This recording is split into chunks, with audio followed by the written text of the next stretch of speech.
कब्जा करके जो है उस पर जो है अपना हक जताया जाए।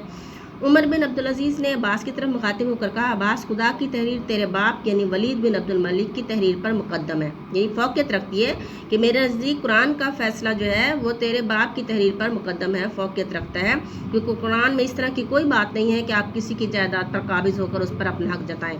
ये कि वो ज़मीन अब्बास से लेकर जो है ईसाई को दोबारा से दिला दी। इनका एक और कारनामा जो नहायत काबिल कदर है यानी तारीफ़ के काबिल है, वो सलातीन बनु उमय्या की नाजायज़ कार्रवाइयों का मिटाना था। नाजायज़ कार्रवाइयाँ उनकी क्या थी कि उन्होंने जो है मुल्क के बड़ा हिस्सा, ज़मीनों का जो बड़ा हिस्सा था जो ज़िम्मेदारी की हैसियत से लोगों के पास था, वो काज करते थे, वहाँ से वो छीन कर जो है अपने लोगों को जो है अपनी खिलाफत, अपने हुक्मरानी को तूल देने के लिए जो है इस्तेमाल करते थे, अपने उमरा को देकर अपने ख़ानदान के मेंबरों को जागीर में दे जाते, जिस तरह सलातीन तैमूरिया के ज़माने में बड़े बड़े सूबे शहजादों की जागीर में दे दिए जाते थे। सलातीन तैमूर